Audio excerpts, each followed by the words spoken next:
I don't know about you, but there's something about getting packages. It's just like, it's reminiscent of Christmas. I don't know. Maybe I'm just old. This one I got from Amazon overnight. We're going to put it to good use today. And this one I got by the good old U.S. Postal Service. Now, this is a package from B&H Photo, and I wonder what could be in it. Well, we're about to open it, and it's going to put another piece in the puzzle of what the hell it is I'm doing today. So, come on, let's have a little fun.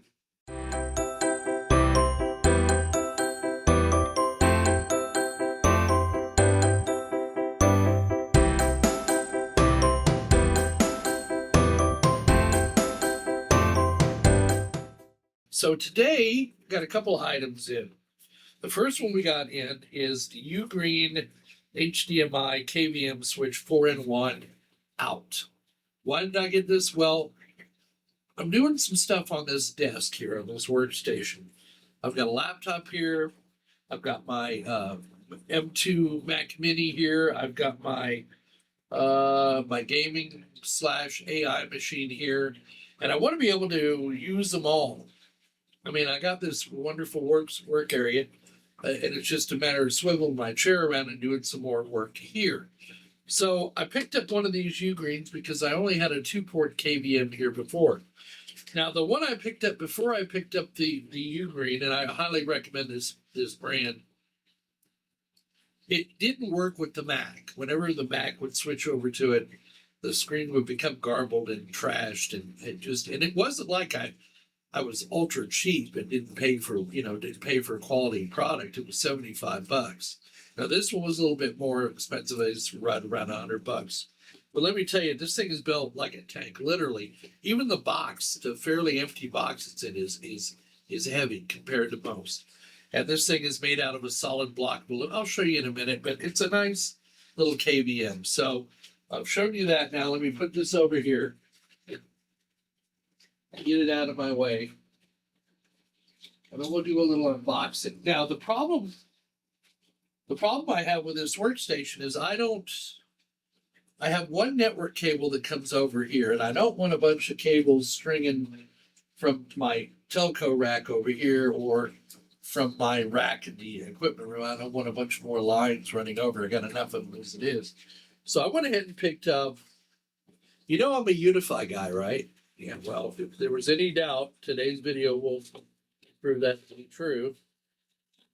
If I get into this flipping box. Now, I ordered this directly from Ubiquiti. Why did I do that? Well, one, Amazon didn't have any in stock.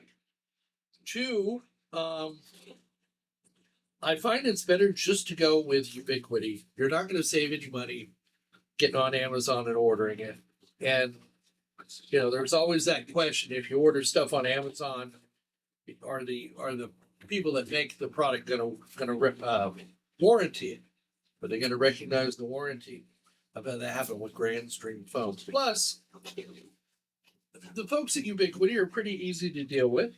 So I ordered one of these, came by a U.S. mail, and it's so fun when you get stuff coming in by a U.S. mail.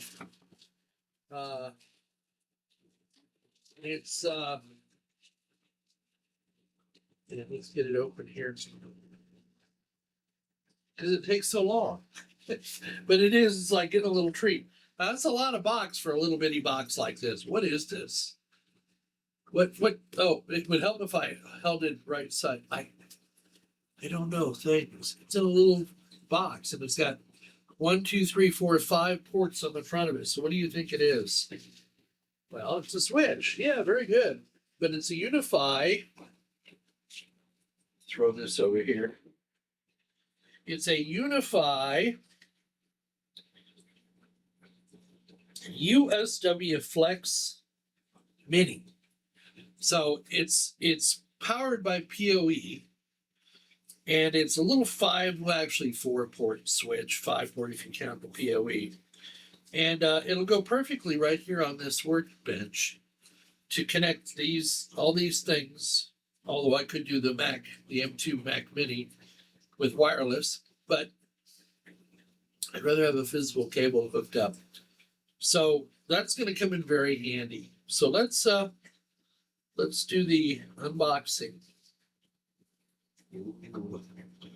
Just like Apple. Who would have thought that a couple of Apple guys would form this company?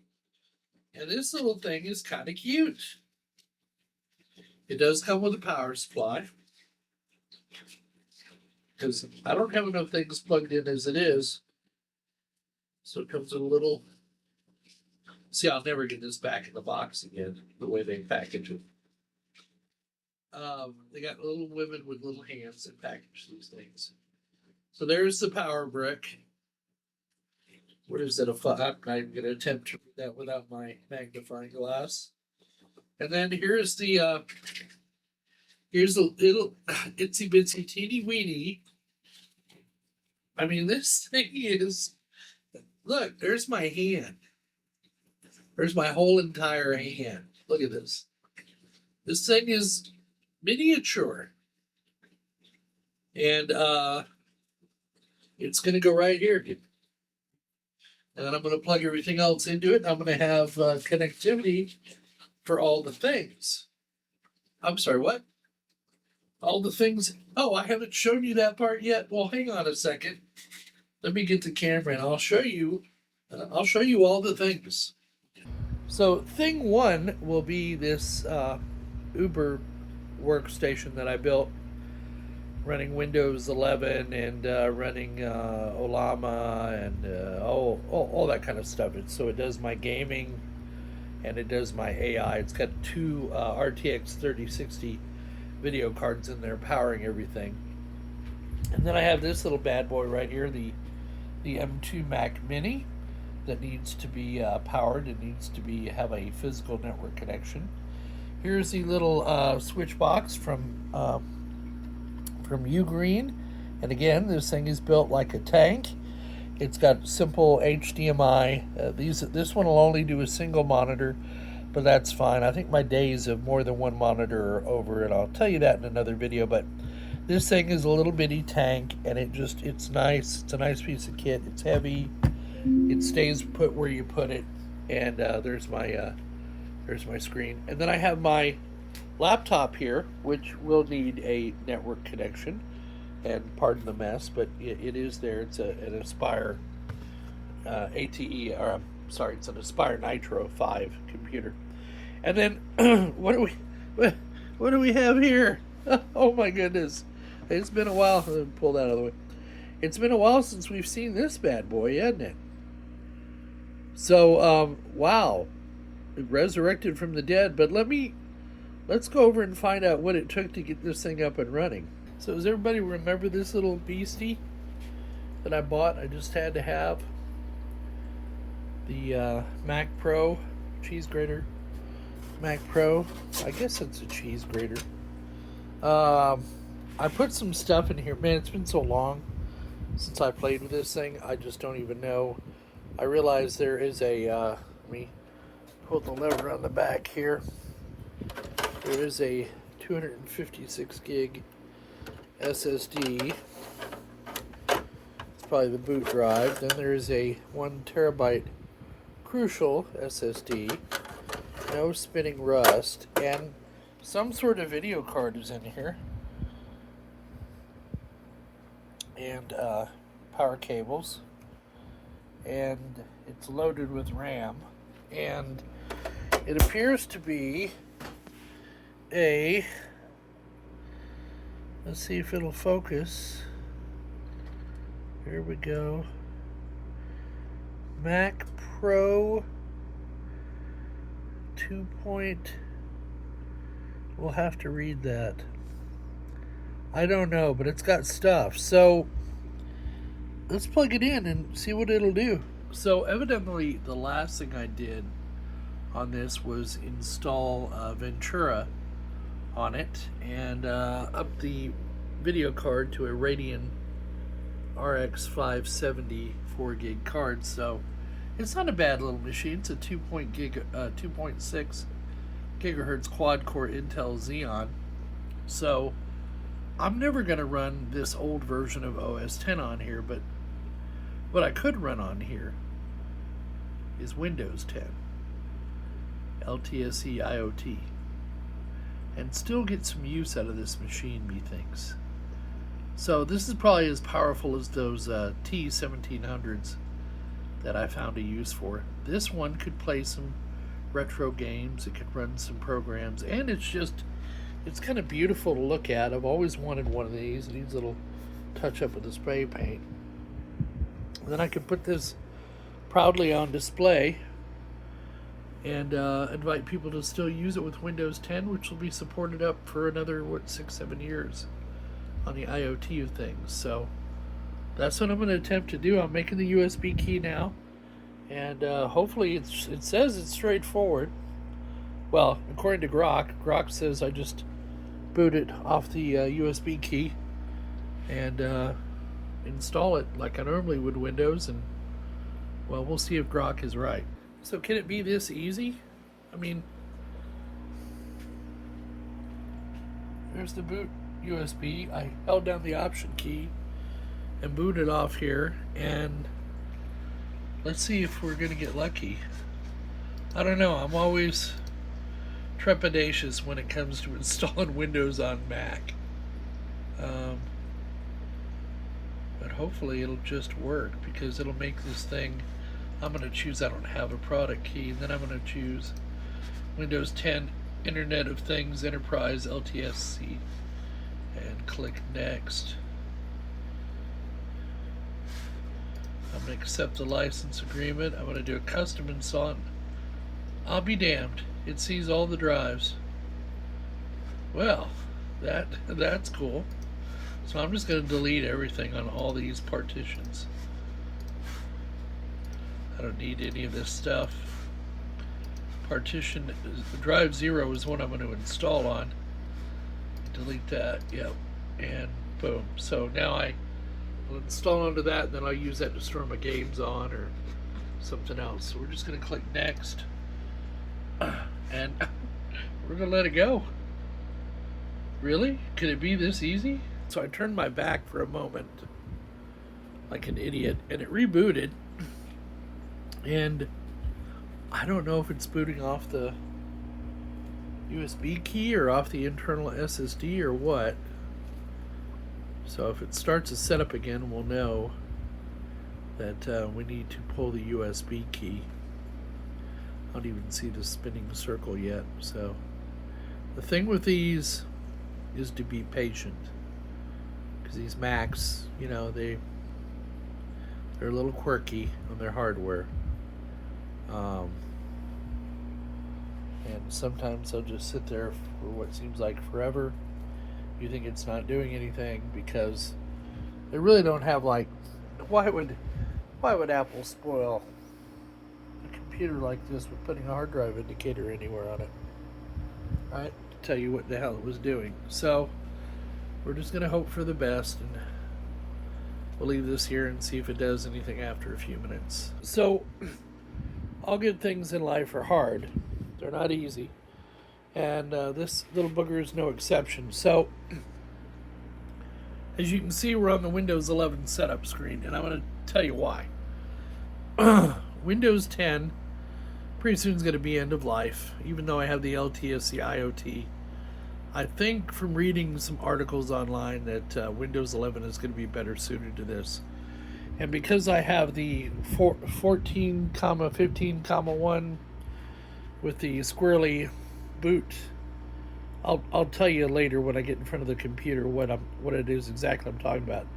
But you have to be very careful with these things. It's very easy to scramble the boot ROM in here if you don't take precautions. So I've used the open core method of installing this. So I figured, why not go ahead and load OS 10 Ventura on here. So that's what I did on the 256 gig SSD, and then I'm going to load Windows 11 on the internal 1 terabyte drive, and then be able to switch between them. And I just think that gives us a little bit better protection of the Hoochmaflachi in here. Now, let's see, we're going to install Windows 11. I don't have a product key. We're going to choose LTSC, Enterprise LTSC, not the IoT of things. I want a little bit more than that. Let's see if it finds the hard drives. Maybe we'll get lucky. Yeah, it does. So I want to install it on disk number 1, right there, on the unallocated space. I don't want to worry about disk 2 and I don't want to touch disk 1. So I'm going to go ahead and install it on disk 1. Keep nothing and install, and okay. So now it's going. We'll see if it works. Here's a little beastie. It survived the night. Let's talk about what I've done with this. Alexa, bench on. Okay. So you can see my bench is a mess. I really am quite ashamed for you to see this, but we'll both get over it. I just, for those of you that don't know the history, Unky Joe has always wanted a Mac Pro, and finally a couple years ago, in fact, I had a good friend who was looking for a Mac Pro as well, Pastor Radar, and we both found a good deal on Mac Pros and ordered it, and the adventure began. Now, my intention was to not run any operating system, any Mac operating system, any version of OS X on here, but I come to find out some things about this particular Mac Pro. This is a 4-1, 5-1, 5,1. I'm not quite sure. We'll find out as time goes on, but there are some things you need to be aware of. The long story short is that it's better off running dual booting. In other words, I put something on here called Ventura. I could have put Sonoma on here. I could go to Sonoma. But for whatever reason, I've stopped with Sonoma. I made these drives many moons ago so that they have open core on them, and so that I can boot to these and then install them. And so if this unit supports Sonoma, I may upgrade to Sonoma. I haven't decided yet, but I do have Ventura on there, and I do have Windows 11 Enterprise, because this machine, believe it or not, is really well suited to run Windows, and we got it working, folks. We got it working. Now, I'm not going to do a step-by-step video on how I do this. There are videos out there. What I want to try to show you is the end result. So I've got a Logitech keyboard here. Hopefully this will work. What I'm going to try to do is show you the how it boots up. All right, so let's power it on and listen for the bong.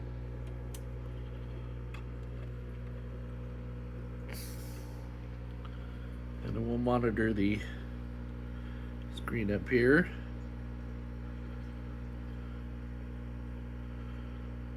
And we'll have to be quick.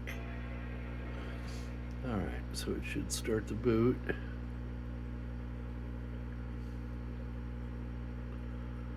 Alright, so we've got just a second to choose here. So as you can see, I have Windows and I have Ventura.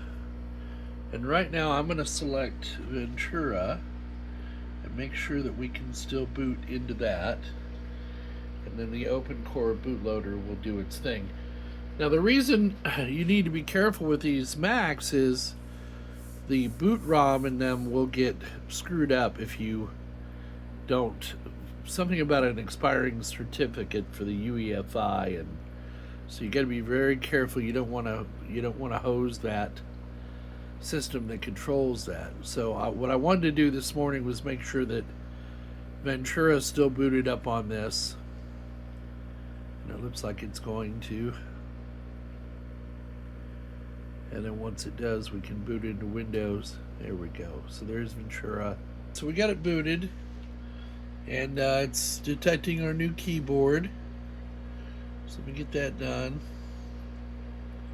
So the press the key immediately to the right of the Shift key on the left-hand side, and then the one next to the here, and then tell it it's done. So if we come up here to About This Mac,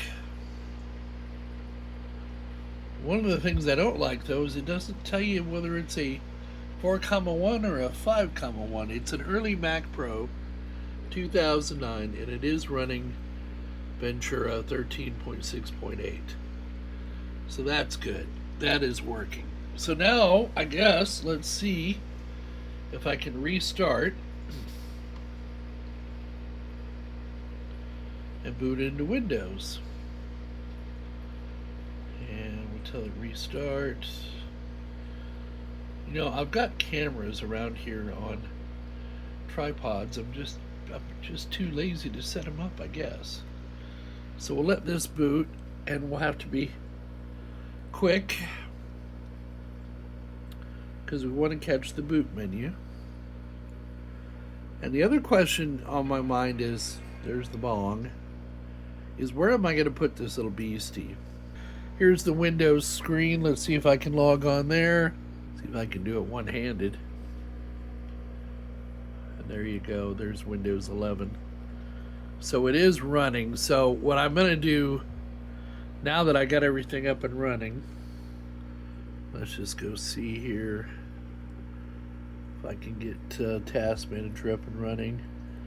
And you can see. Now, the only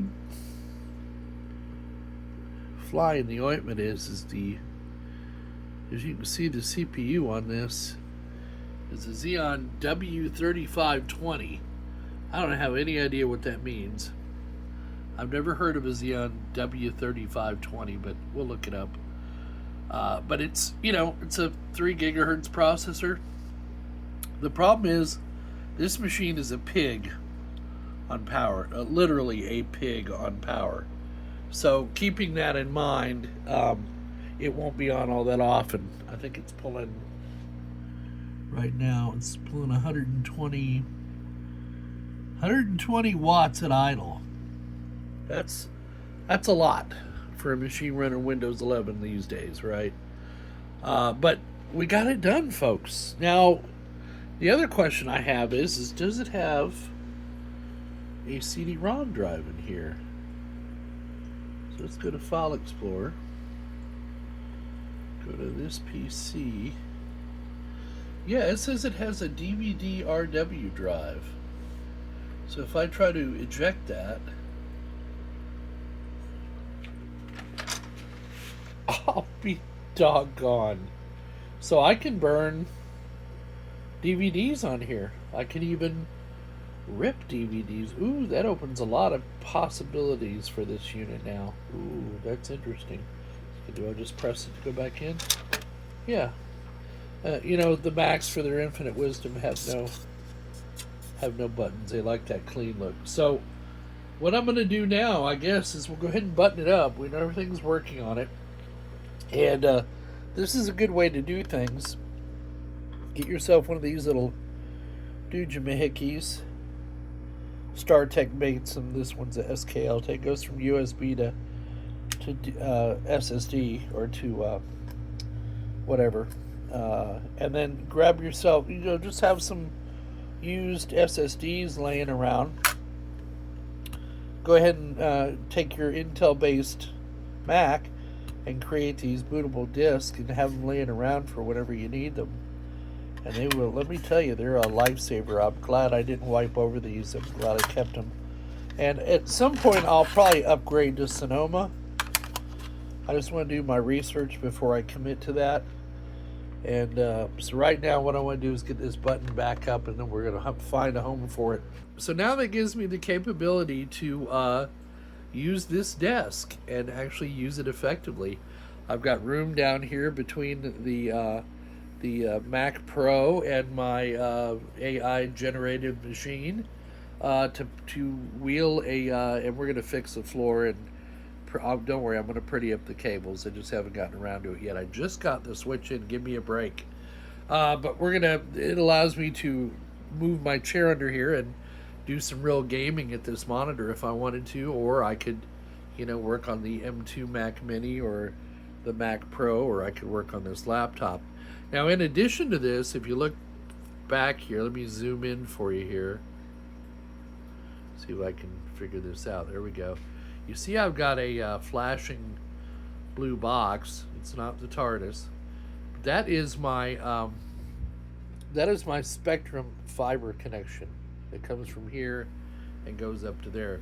Initially, I had it plugged into my Unify gateway, but I decided I would be better off to put it through its own little firewall and segment that network. So that little switch next to it is for that segmented second network. And what that allows me to do is it allows me to use this connection to come into my main fiber connection here in my home office and test all the things like I was a real internet connection rather than doing a loopback connection, if that makes sense. So, and you'll come to understand that more in upcoming videos when I start doing more Internet of Things and how to connect your home lab and stuff within it to the internet safely and securely.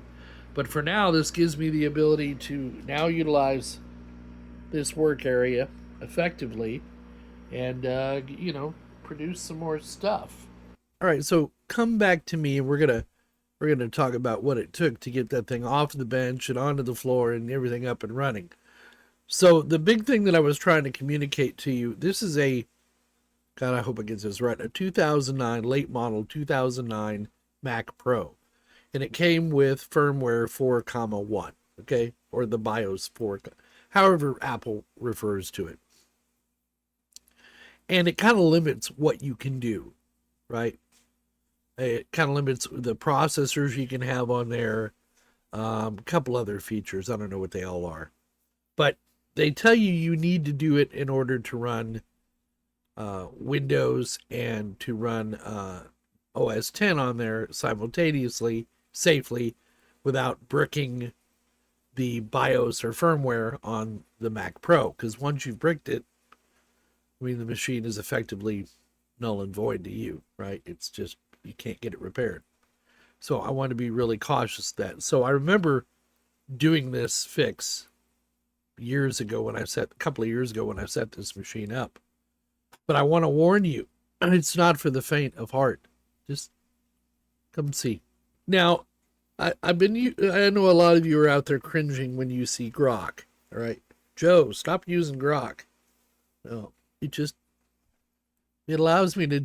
It's just a search engine. That's all I'm using it for. Okay, I don't take it to mean that's the final say on it. So anyway, it tells you it's difficult to upgrade a 4,1 to a 5,1.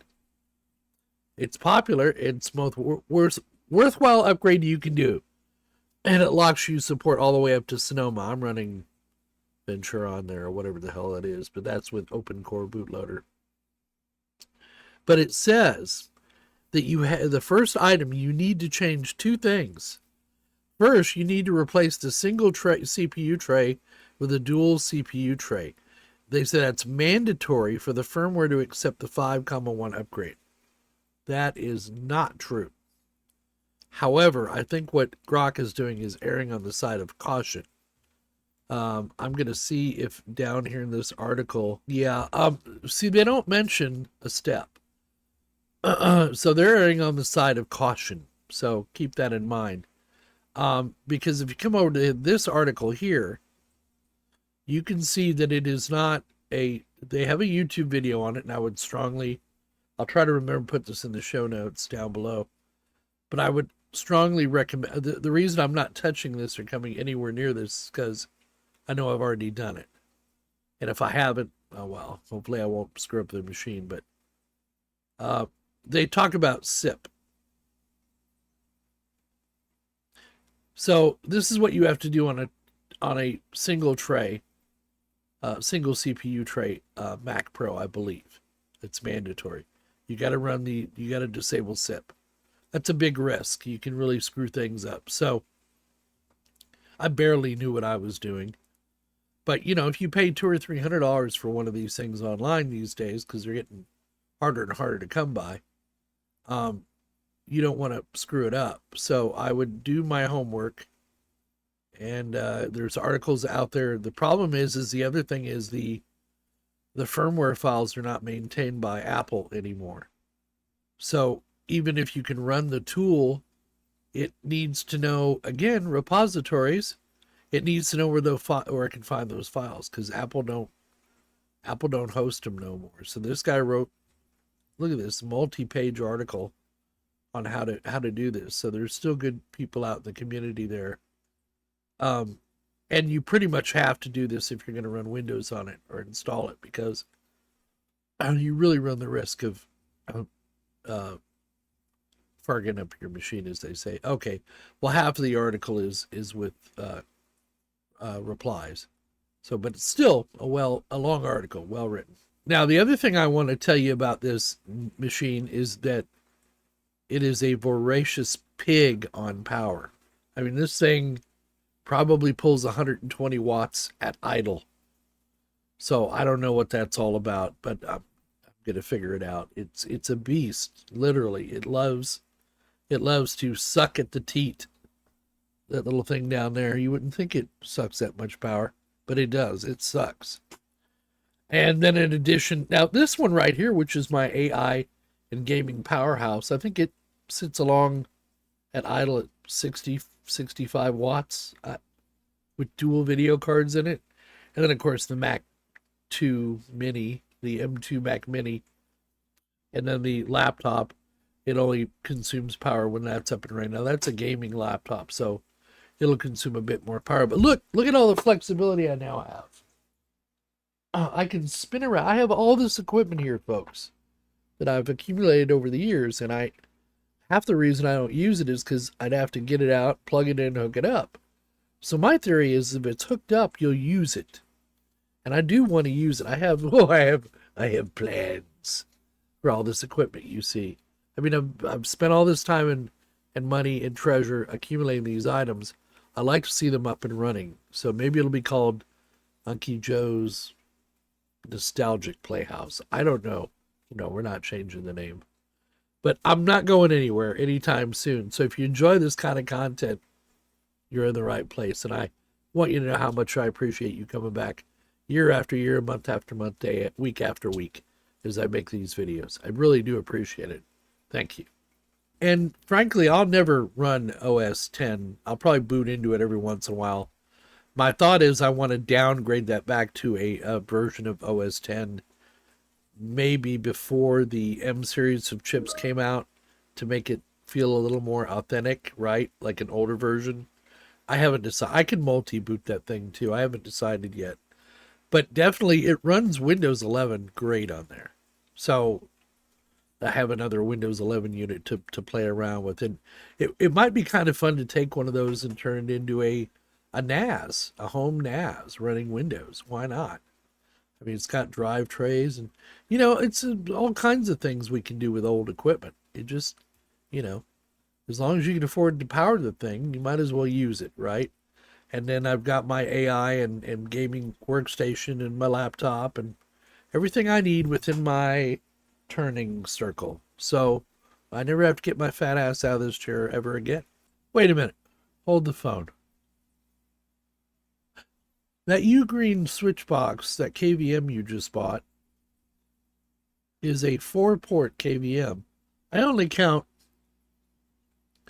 3 computers and a laptop. What's the 4th connection for? Well, we seriously hope you found this video entertaining and informative and nothing else. Please hit the like, hit the dislike. It don't matter to me. The fact that you're here is what matters. Leave your comments down in the comments section. Subscribe if you're not a subscriber, and click that little now is time for the notification bell to be notified of new videos when they come out. Also, visit our website, UncleJoesPlayhouse.com, UncleJoesPlayhouse.net. They're right down here, so write them down. Quick! Oh! You got to be faster than that. You probably missed that. Donate if you're so inclined. PayPal, Patreon, YouTube join function. And it's real important we get you to sign up at our website. It's one of the ways we like to keep in touch with you. And I want to give you my personal assurance that we never share your email address with any third party for any reason unless we're compelled to by the law. Okay? It's another way to keep you notified of new videos and announcements about the channel. For example, if we ever get our forum software up and running, we might we might tell you there that it's up and running. But anyway, thanks again for coming to see us. And don't forget, we'll see all of you on the other side. I've been watching old Unky Joe. From Texas heat to where the cacti grow. Fixing server solar power in the land. Hoping that his plans all stand. Making life a touch more bright underneath those southern